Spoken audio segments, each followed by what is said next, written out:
If you have been enjoying Edinburgh Business Stories and you want to keep up to date with some of the new episodes we've got coming out every other week, then why not subscribe? The stories, the guests we have are absolutely incredible and we wouldn't want you to miss out. Nathalie, great to have you on the podcast. Thanks for having me. Yeah. So just give us a snapshot right now of the business, who you are, what you do. Yeah, so I run Muckle Media. We are 3 brands: Muckle Media, corporate and consumer, PR and crisis communications, Taste Communications, which specialises in the hospitality sector, and Spay Media, which is all about the drink space. Amazing. And you got a decent sized team. There's a lot of you now, eh? Yeah, there's about 33 of us all around Scotland. We're a hybrid remote team. We've got a base here in Edinburgh, kind of HQ on George Street, offices in Glasgow, Forres, Inverness and Aberdeen, a team of about 35 across there. Yeah, amazing. So let's just go back to the beginning. You can go back as early as you want. You can go back to primary school if you want. But where did this all start? How did you get into PR? Yeah, so I always wanted to do something in the media, I felt. So at one point I wanted to get into TV, maybe behind a camera actually, but never quite followed that through. I grew up in the Highlands in Dingwall, a small sort of market town. I took the leap and moved to Edinburgh, so came to Napier University and I studied communications. So Edinburgh's always been kind of my second home, probably my home now really. I came to Napier, studied communications, and then really thought, what should I do next? I didn't know it was PR that I wanted to do, but that was a big part of the course I studied. Moved back to the Highlands and I was looking for my first PR job in the region. This was about 20 odd years ago now, showing my age here. And at the time there was probably about 3 or 4 jobs in PR. And I scoped them out and I sort of researched them and I realised that actually, in actual fact, the people that were in those roles are still in those roles now, most of them. So I couldn't sit it out and wait for one of those 3 or 4 jobs to come up. There was a comms agency called Platform PR that I really admired. So I sent them my CV every week. And I'll come back to that a bit later because they say they never got it. But it's a bit of a story of what happened further down the line on that. I sold used photocopiers for a year, telesales. Over the phone. Sounds awful. I quite enjoyed it at the time. I knew it wasn't my career choice and it wasn't my long-term goal. Just cold calling? Cold calling, gave me really good skills, I think, though, in getting past gateholders, and gatekeepers and sort of building rapport with people and business development, really. Yeah. So quite enjoyed it. And it also gave me a bit of commercial experience. So I was at the bottom level, so I got used photocopiers over the phone, whereas I had colleagues that had been there a bit longer and they had company cars. They would go out and sell the new photocopiers from scratch. Actually, you could get a much better margin on a used one because they were reconditioned and coming in. So I actually did quite well in terms of the margin that I was making that fed into bonuses. So it was quite a good introduction to new business, sales, margin, commercial thinking. Yeah. Great grinding. Great grinding. Can I just take you back just to you said obviously you were at Napier and communications. So was there a particular lecture that really caught your imagination to kind of that sprung you into PR then that you can remember? Yeah, so the Napier course was really good because it was quite hands-on and quite practical. So we did a lot of group work, we did a lot of presentations, we worked with real life briefs often from charities that would come in and we would take their brief and come up with a campaign and present it back to them. So I've never been a particularly academic person. I didn't do great at school. I kind of got by and got some standard grades and scraped through some hires, but I've never been really academic. I've always learned much more by doing things, trying things, making mistakes. I'll leave it. What I was going to say is I noticed there was a button at the front door that said "Do not press." So I really wanted to press that button to see what might happen. I don't even know what that button does. I wondered and I thought I'm not going to do it. I don't want to get in trouble. But I did want to. We'll go press it after this. Let's do it. Maybe money comes from the sky or something. I don't know. So I don't always follow rules. Like to go and try things, see what happens if you try this, what might happen next. Experiment a bit. So after how do you get from like selling photocopiers into into thinking I might start my own business? Where does that? Yeah, so I was back in Dingwall selling photocopiers and just feeling probably a bit lost and a bit kind of enchanted with how am I going to become, a PR and advertising professional in Dingwall. And I love Dingwall, and that's where I grew up. And there's actually so many opportunities in the Highlands now. So I don't want to be seen to be bashing the Highlands, because it's an incredible region. But at that point, I was quite limited in my career options, and remote working wasn't a thing either. So I didn't have that opportunity. My friend I thought was crazy, because she'd moved to London, a university friend. She'd moved to London and got this job in a global PR agency. And I'd never been to London. I'd barely left the Highlands at this stage. I'd come to Edinburgh, and that was quite an excitement for me. So she talked me into visiting her for the weekend, and I was terrified. I flew on an EasyJet and I spent the weekend in London, and it just wasn't what I expected. I thought it was going to be terrifying, but it was really good fun. We had a great time, and she was telling me about this job that sounded amazing. So I got home on Monday, and Monday morning she sent me a message saying my colleague sitting next to me has just resigned, and it was an entry-level role. So she said, we need somebody ASAP. What do you think? And my first thought was absolutely not. I can't live in London. What are you thinking? I can't believe you live in London. But I thought about it, and I thought, actually, this is a really good opportunity. So the same week, flew to London again, did a day trip, flew in, had an interview, was up against other people. So it was quite a competitive process. And within a week or two, I was offered this job. So I literally packed a suitcase, moved to London on an EasyJet flight. And my friend lived in Chiswick with her boyfriend. So I lived on her sofa for a couple of weeks. And then I found this little flat where I hired a cupboard. Yeah. I don't think it was legal. I don't think they'd get licensing for where I lived nowadays. I didn't have any space for my things. So I had a cupboard. I had a cupboard to sleep in, and then I had a cupboard in the hallway that had all my belongings in it. And it probably cost me more than I pay now. Yeah. Well, not quite, but yeah, it was a big chunk of my salary. So I moved there, and I was on £14,000 a year in London in my cupboard. But it was amazing. It was such an incredible experience. Learning from some of the top people in the industry, working on huge brands, big budgets, celebrities. It was a different culture then. I don't know if it's what you would want these days, but we were out every night. We were going to media parties, the GQ Awards or the Stuff Christmas party, T3. We did a lot of consumer technology, among other things. So it was really good fun. It was like party all night, and then hungover in the office every day.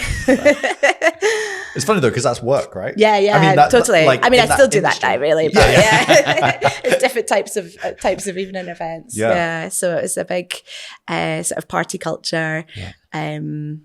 Good fun and lots of exposure really to how to deliver really impactful global communication campaigns. Right. So launched the Kids Council for British Airways, which was this idea of asking children what they wanted on a flight and building a menu for them in a kids pack. Cool. Latterly in a different agency, I launched sushi at Butlins, which was really good fun. Sushi at Just Butlins? completely unexpected thing that you wouldn't, And we got blanket media coverage. I think the Daily Record, the Daily Telegraph wrote about it 3 days in a row. And Chris Moyles, we got some redcoats to deliver him some sushi at Radio 1. And he spoke about it for about 25 minutes on Radio 1, that he was going to Butlins at the weekend to get some sushi. Yeah. That's cool. The PR, I don't know much about PR, but it's so interesting because you must get such a buzz because you do so much work and then you sort of hand it out and then you hope absolutely that it does well, but you don't determine the attention, right? So my toughest one was a project I worked on for the government, and it was around access to childcare actually, and what people were entitled to. So worked with Martin Lewis, spent 3 months leading up to this campaign. It had an embargo, and we'd lined up again blanket media coverage that was going to land in every single national newspaper and be on all the TV news, talking about what people were entitled to. Yeah. Overnight, Michael Jackson died. Literally my whole campaign just disappeared. So we went from everything we'd placed, and it all got pulled in the sort of 6 hours before it was due to go to print. And poor Michael Jackson, but he took over all the national newspapers. They all became tributes to Michael Jackson with, the front 20 pages were all about Michael Jackson. Of course. So yeah. And what happens in that instance?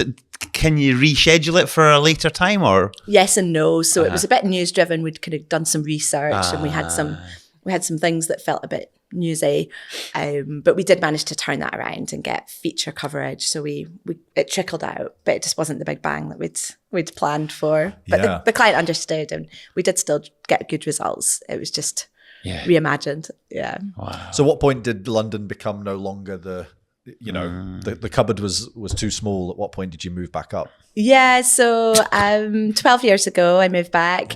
I had a couple of roles in London, generally in big global kind of holding company agencies, and progressed. But I did find myself a bit frustrated at the end of my career in London. I was working in big global agencies. There was a lot of bureaucracy.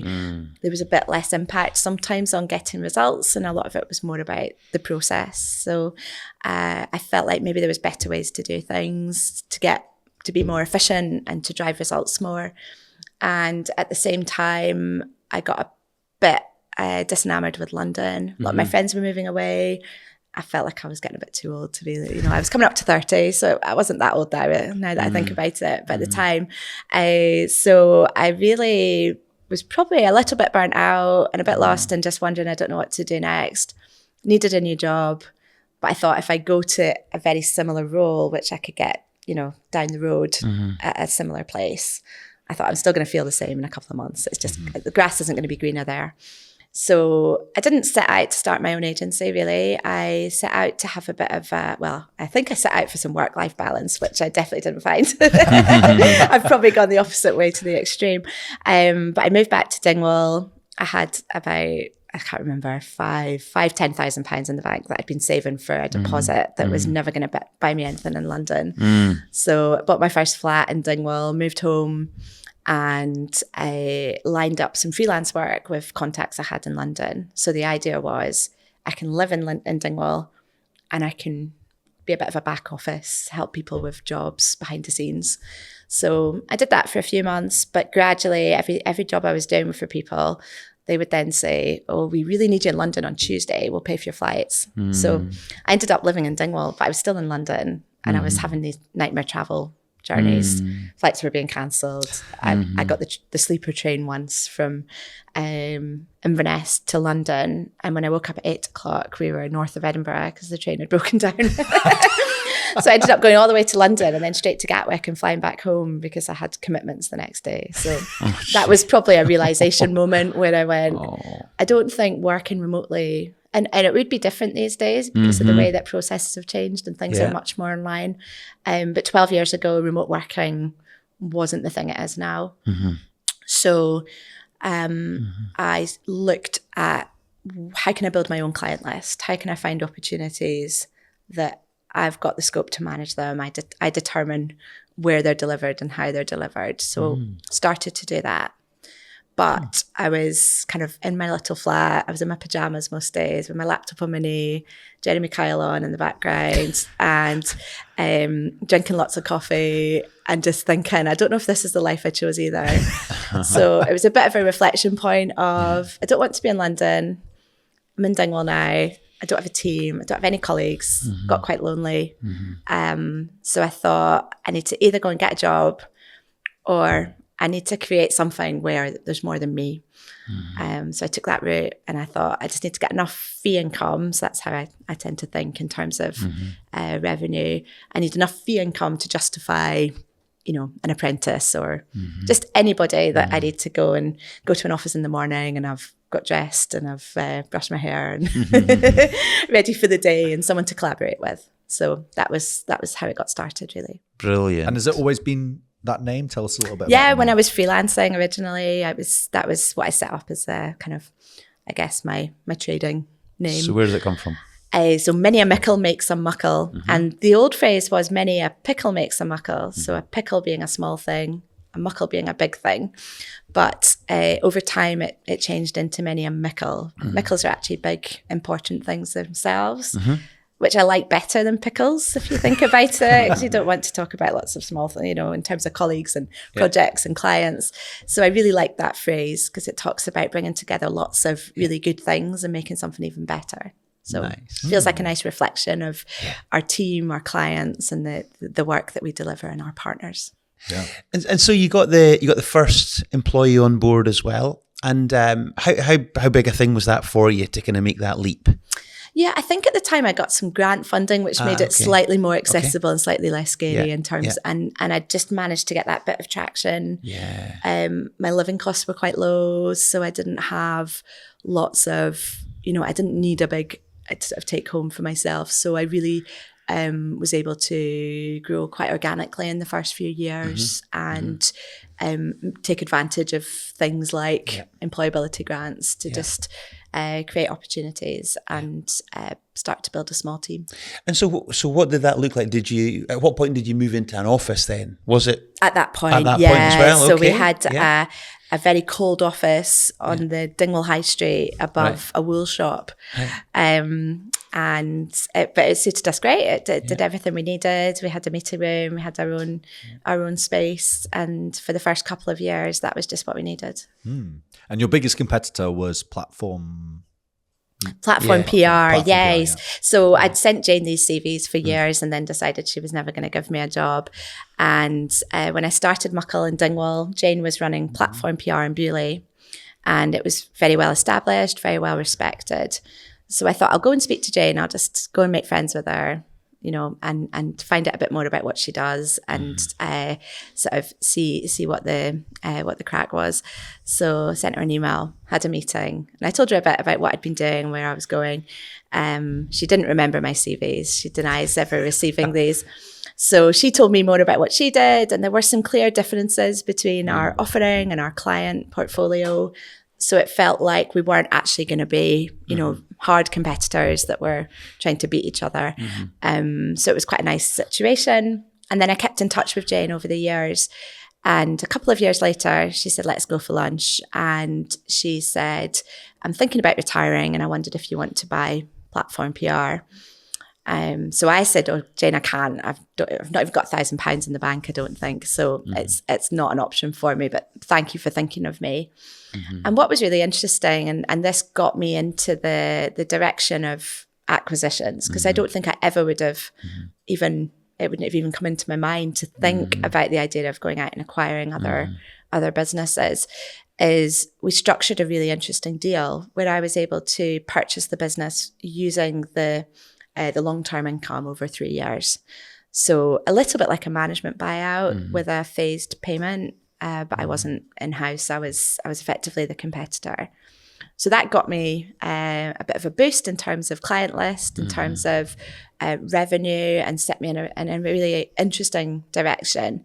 And it also gave me some really good learnings around acquisitions, what to do, probably more so what not to do, and how to structure deals and how to sort of take forward an acquisition in the future. And so that one obviously came to you from Jane's approach, but you've then gone on to do others. So have you gone in search of them, or have they come to you? I haven't. I've never gone out and like knocked on someone's door and said, can I buy your business? I wouldn't say, I wouldn't rule that out in the future. But yeah, it's always come to me, and it's generally been through a network of, somebody that I know already or some level of reputation. So Platform was really interesting, and that was my first go.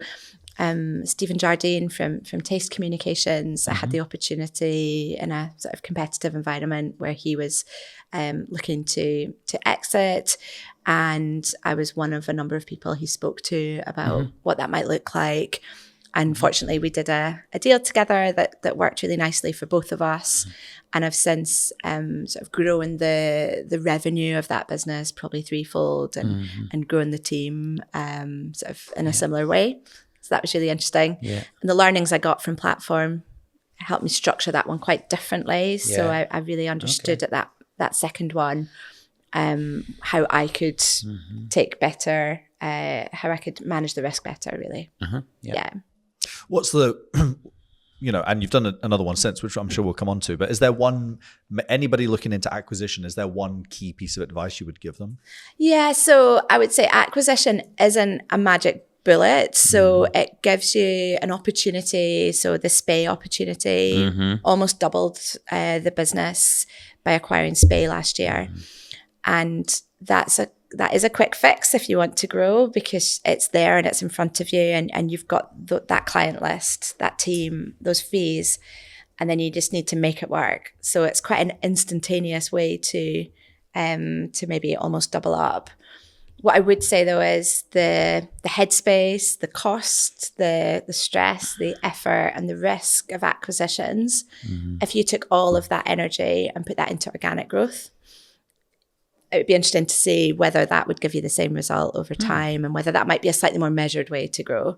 So I would absolutely go back and do all 3 acquisitions again. I would love a closing doors opportunity to go and see if I hadn't done those, if I'd taken that time and effort and budget and headspace, where would we be now? Would we have landed up where we are, or would we be quite far behind? And I'm really not sure which way that would go. Right. Okay. Yeah. I guess that's the difficulty it's always nice with hindsight, isn't it? But it's difficult to know. Yeah. Interesting. Absolutely. Yeah. So what's it been like then? Because obviously you've grown from that first employee, now you've got 35, I think you said earlier. So actually and from various different companies. So culturally, how have you managed to bind everyone together? Yeah, so core values is really something we talk about a lot, and it is embedded in every step of our process, from recruitment, absolutely, in terms of acquisition strategy. Is something a fit? It needs to be a values fit first before we'd even consider it. So values really matter. Our values are aligned to the 3 Ps model, so profit, purpose, and planet. So our values are to be kind, which is about being nice people, just, getting on, putting others first. But that also applies to clients. So if we have a chemistry meeting with a client and we don't get good vibes of what that relationship might look like, we wouldn't proceed with that opportunity, which is a difficult choice to make sometimes if you have a gap in your pipeline and you're needing to turn things down. But we're actually quite focused on the fit piece and that values. And just on that, sorry to interrupt, but how would you do that? Would you come out of a first meeting and just say, guys, what do we think? What's the vibe? Absolutely. Is that it? Yeah. Right. We had a really interesting lead a couple of weeks ago from a vaping company that sounded like it would have a good budget, but we had that instant discussion of, this doesn't fit our values, does it? And everybody anonymously went, definitely not. So we phoned them up and we had a nice chat with them. And we said, this isn't for us, but if you move somewhere else in the future, call us again. We'd love to keep in touch, and we hope it goes well for you. But vaping just doesn't sit right with us. It's not something we want to promote. So that's a specific example. Good. Sorry, to go back, so we got back to the Ps. To be kind, to get results, and to leave the world in a better place. And I see those things as, if you had a mixing desk, I think sometimes people think you can be kind or you can get results.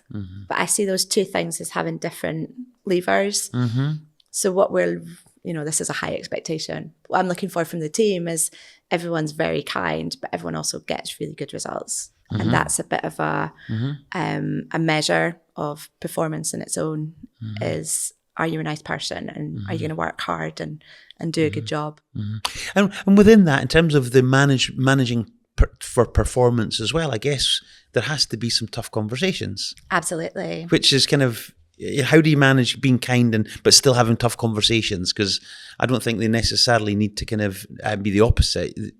What's your take on that? Yeah, I think it's kind to be honest. Yes, and to, if somebody's not performing, but they're a nice person, they're probably not very happy if they're not performing. People know if they're not performing. So if you've got that culture where you can be open and honest, and you can deal with that in a nice way, you can have a chat, you can go for a coffee, you can discuss what's not working, and then put support mechanisms in place of, what do you need from us? How can we help you to improve?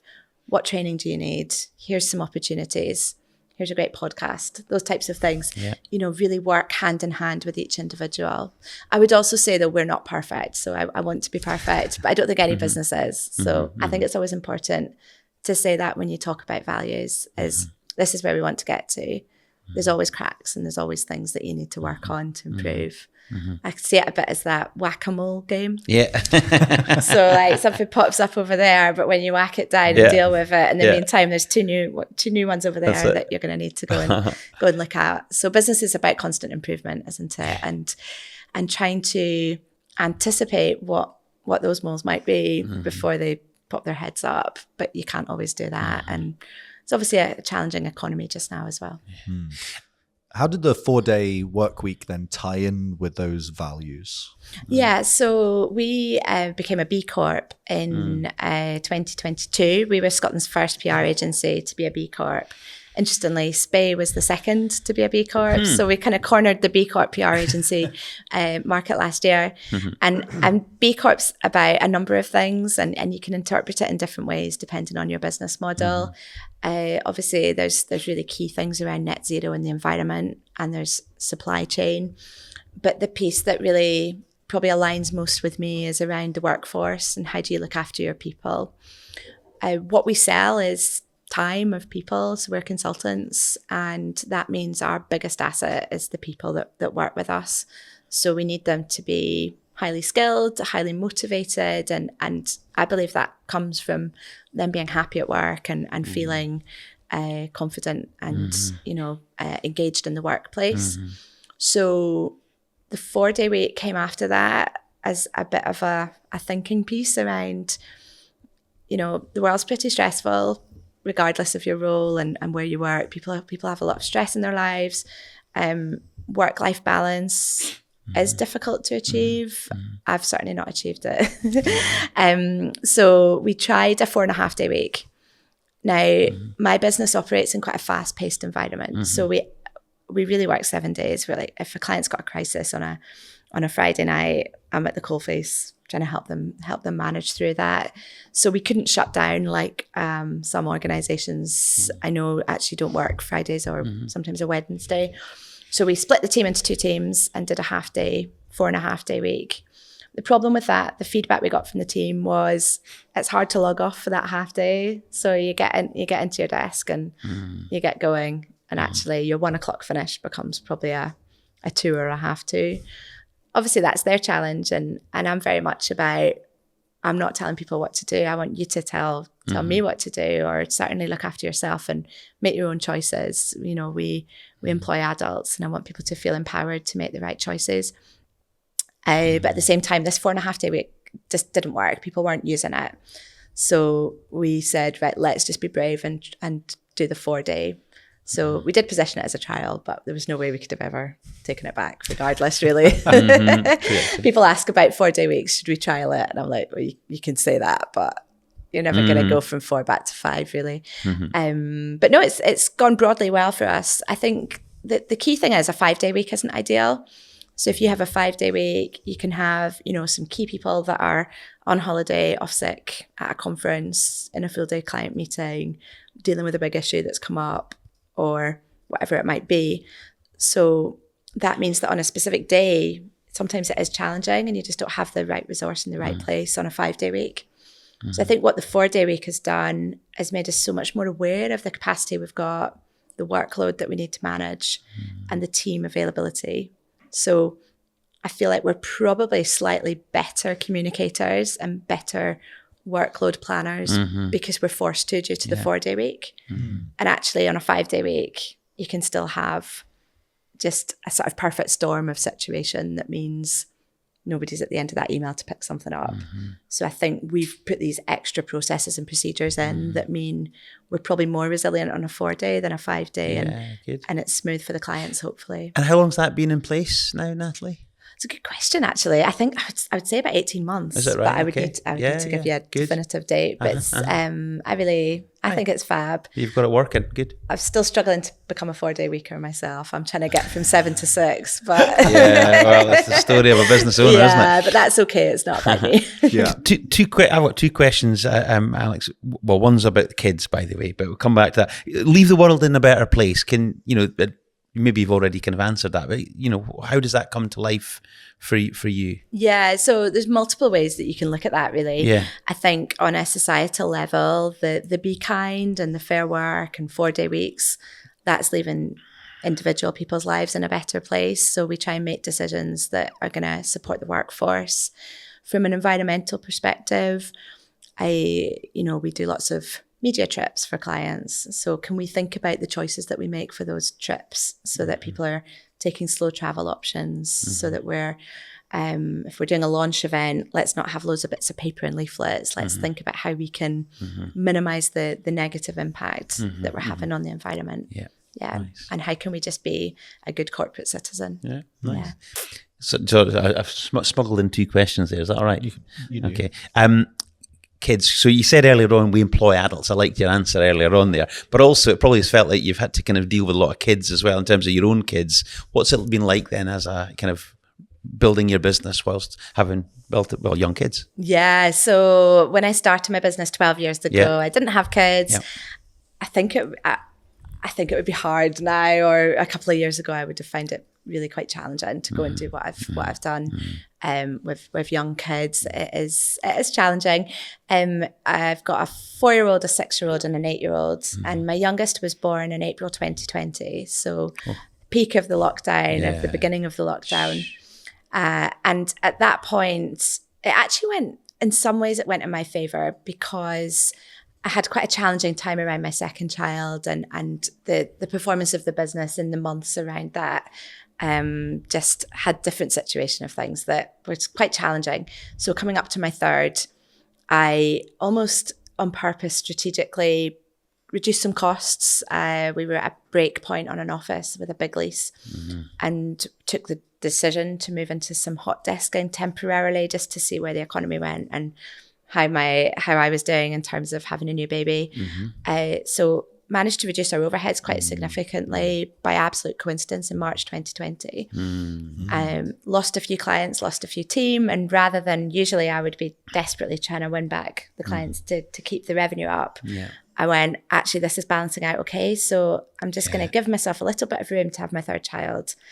Having not really had any maternity leave, I still didn't get any, but I'd kind of planned around that, and then suddenly COVID hit. And, I was still on the circulation list for the office, and they actually increased the rent to cover additional security costs, and people were still paying. Yeah. So that was a massive lucky break, really, that we got out of our office at that point, or we would have been on the hook for full rent, plus these additional costs they were adding when other people were, it was a big global rent company. So ended up in a situation where I'd kind of almost on purpose slightly to scale back and made my life slightly easier.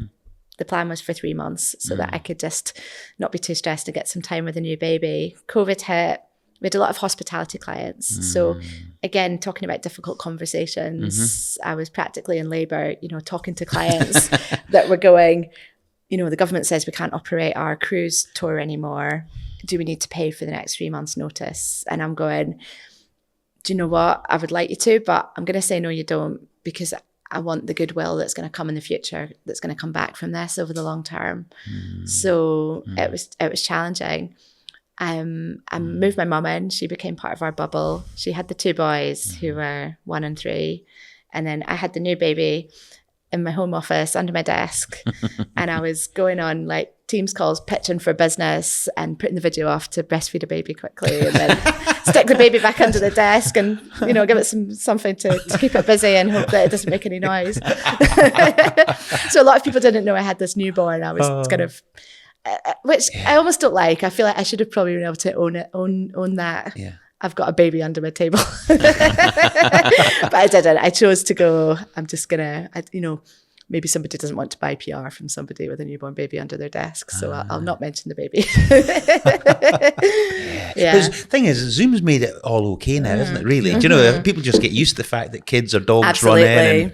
And it almost breaks the ice, I think. Yeah. Totally. It humanises things. Yeah.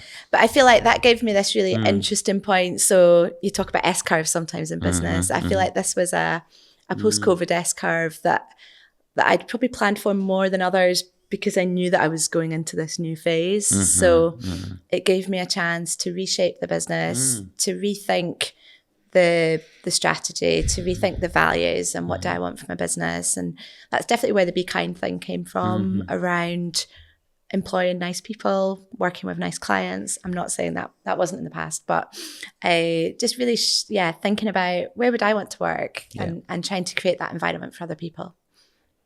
We've spoken a lot about PR, but we actually haven't heard of your favorite PR stunt or anything. So is there anyone that stands out that you're like, that was a great one? Yeah, I've done some really fun things kind of all around the world, certainly in my London days. I've got a fun campaign, and I don't think Sir Tom Hunter will mind me sharing this story because we had quite a lot of fun together doing this. So it was just ahead of the European referendum, and I had this opportunity to go to Sir Tom Hunter's office in Ayrshire and get a 24-hour brief from him. So I went into his office and he said, I just don't think there's the information out there about giving people the opportunity to make informed choices of what does the world look like if we're in or out of Europe. So he wanted a UK-wide PR campaign to give people those options and educate people. Yeah. So pitched to him, why don't we put some pictures on iconic landscapes across Scotland of the political leaders. So we had Alex Salmond, and it said, what currency Salmond? And then we had, people from the UK government. So it was kind of the yes, no, better together, kind of taking those and sticking them. So I said, what we'd love to do is put this on Edinburgh Castle. But to get the permission to do that, we're going to be well past this referendum that's happening in a few weeks. It's going to be a couple of years out, and they're still probably going to say no. So I said, if you want to do that, I feel like we can make it happen, but we just need to do it a bit under the radar. Might end up in jail, but hopefully not. So quite an honest conversation and he got really excited. He loved this idea, and we went, let's run with it. Let's make it happen, but we can't get permission. So we're just going to have to be a little bit, sort of under the radar with it. So at the time, I think there's better ways now to do projections, but at the time, the way that I was advised to do this was with a company I partnered with. They had a white van with a generator full of petrol and this gigantic projector sticking out the back of the door, a bit like a speed camera, but different. Right. Yeah, if you can picture it. So I said, okay, Sir Tom, I'll meet you on Castle Street. And it was in the summer, kind of summer, autumn. So it didn't get dark till late. So we had to do it at 10 o'clock at night because otherwise the projector wouldn't have worked. And I wanted loads of media coverage, but at the same time, we didn't have permission. So I thought I can't create some huge media circus. So we did an exclusive with Martin Geisler, who was ITV News at the time. So it went out on UK-wide ITV News and then had our own photographer so that we could contain it and direct it out ourselves. So me and Sir Tom were on Castle Street. We kept hearing sirens going around, and I kept thinking they were coming to get us. But they weren't, luckily. And then the clip was Martin Geisler saying, Sir Tom Hunter, Scotland's first homegrown billionaire, has turned guerrilla marketeer. And then we had Sir Tom jump into the van and press go on this projector, and then the whole of Edinburgh Castle lit up. Brilliant. I mean, it was super. We got so much coverage. It went out live on UK national TV from Castle Street with Martin. And then we got tons of coverage from the pictures that we put out afterwards. But it was a little bit risky, but it was really good fun. Great. I love that. And I remember it. I couldn't actually tell you what it was or what we did. But I do remember it being like someone's projecting something on I take it you've got it as a clip. Yeah, I do. I'll send it to you later. I'd like to see that. Yeah, for sure. That's cool. Yeah. That is really cool. Good fun. And sorry, just one question. Obviously, Sir Tom Hunter, how do you even get into his world then as an agency? Yeah, so it was through, originally there was a program called Entrepreneurial Spark, which you might have heard of years ago. Right, so got to know them, went into their accelerator in Edinburgh, ended up doing their PR all the way through till when they spun out to RBS NatWest. And Sir Tom Hunter was a supporter. He had it was called a hatchery at the time. So he offered up some of his space in Ayrshire as a hatchery, and got the opportunity through that to be connected with him. Brilliant. And beyond that, we've done lots of other really fun projects, particularly around his dinners. So we've done the PR for Barack Obama coming to Edinburgh, Michelle Obama, David Attenborough. Really cool, fun, big high profile events that drive the front page headlines. Yeah, amazing. Super.